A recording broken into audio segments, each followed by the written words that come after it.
Assalamualaikum warahmatullahi wabarakatuh. Perkenalkan, nama saya Sonia Lepitasari, NPM 5021152. Baiklah, di sini saya akan menjelaskan tentang pengembangan pembelajaran IPS berbasis tematik pada K13 atau disebut PPK dan P5 pada IKM. Sejarahnya yaitu pada tahun 2021, kurikulum digunakan pada jenjang sekolah dasar adalah kurikulum K13 yang menggunakan pembelajaran tematik terpadu. Pembelajaran tematik terpadu sekolah salah satunya yaitu model pembelajaran terpadu yang menggunakan tema untuk mengaitkan beberapa mata pelajaran bagi peserta didik. Pengertiannya yaitu pembelajaran tematik adalah model pembelajaran yang memadukan beberapa pelajaran dalam satu tema sehingga dapat memberikan pengalaman yang bermakna, yaitu memahami konsep-konsep yang dipelajari melalui pengalaman langsung dalam kehidupan sehari-hari. Tujuan pengembangan pembelajaran IPS yaitu tujuan dari proses pendidikan di sekolah dasar adalah agar siswa mampu memahami potensi diri, memiliki peluang dan memahami tuntunan lingkungan serta dapat merencanakan masa depan mengenai serangkai yang paling mungkin pada dirinya. Tujuan akhirnya yaitu untuk bertanggung jawab terhadap pembangunan bangsa, mampu menunjukkan ke tingkat pendidikan yang lebih tinggi, dan mampu hidup di masyarakat yang mengembangkan sesuai dengan bakat, minat, kemampuan, dan lingkungan. Pendekatan tematik dalam pembelajaran IPS yaitu pendekatan pembelajaran yang sering disebut dengan pendekatan interdisipliner, yaitu pada hakikatnya merupakan suatu sistem pembelajaran yang mungkin peserta didik baik secara individual maupun kelompok untuk mencari, menggali, otentik. Salah satunya yaitu antaranya adalah memandu kompetensi dasar sebagai konsep yang akan dipelajari. Karakteristik pembelajaran tematik pada K13 yaitu pertama, berpusat pada siswa.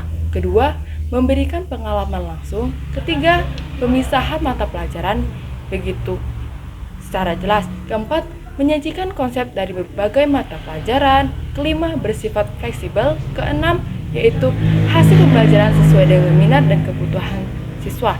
Yang ketujuh, yaitu menggunakan prinsip-prinsip belajar sambil bermain dan menyenangkan.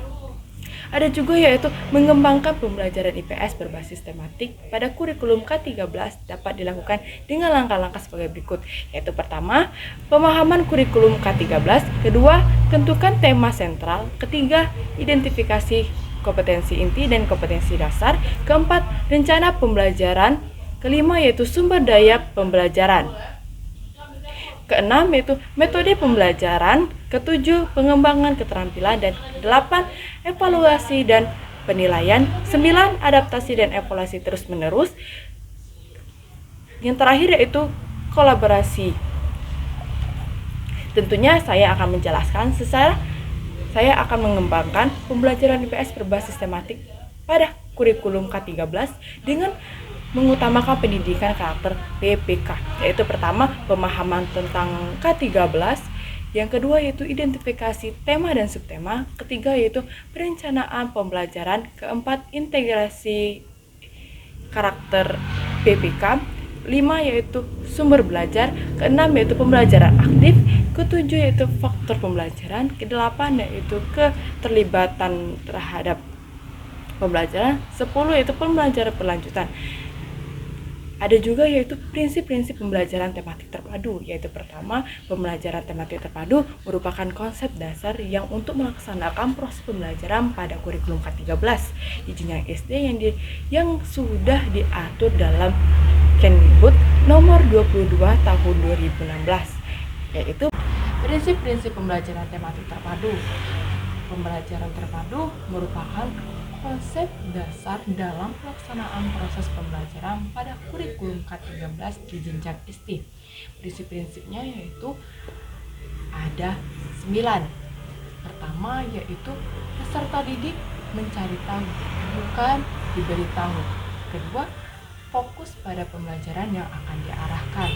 Ketiga, terdapat tema yang menjadi persatu sejumlah untuk kompetensi dasar.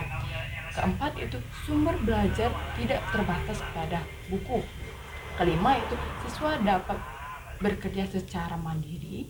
Ketujuh yaitu kompetensi dasar mata pelajaran yang tidak dapat dipadukan dalam diajarkan tersendirinya. Kedelapan itu memberikan pengalaman langsung kepada siswa. Kesembilan yaitu pembelajaran tematik yang dirancang dalam silabus, bukan merupakan urutan pembelajaran melainkan untuk pembelajarannya. Selanjutnya itu pelaksanaan pembelajaran tematik IPS SD, yaitu pertama ada perencanaan pembelajaran tematik, kedua yaitu kegiatan pembukaan, ketiga kegiatan inti, keempat penilaian pembelajaran tematik.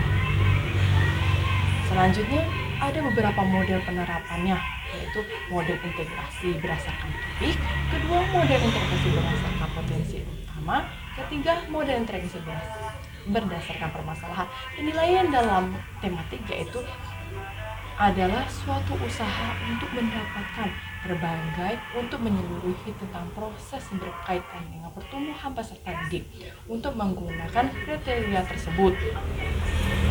Selanjutnya itu ada kelebihan dan kekurangan pembelajaran IPS tematik kurikulum K13, yaitu pertama kelebihannya. Kelebihan pertamanya yaitu konteks yang relevan, kedua integrasi lintas mata pelajaran, ketiga pembelajaran heuristik, keempat peningkatan keterampilan berpikir kritis.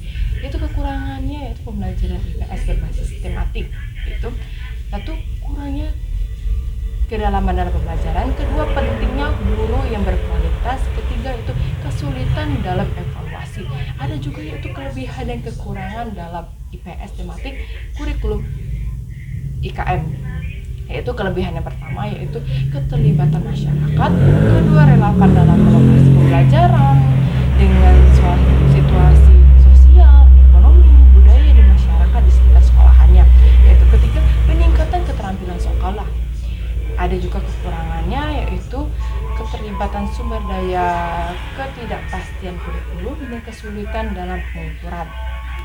Baiklah, itulah hasil penjelasan saya mengenai tentang pembelajaran tematik pada K13 dan IKM. Saya akhiri. Wassalamualaikum warahmatullahi wabarakatuh.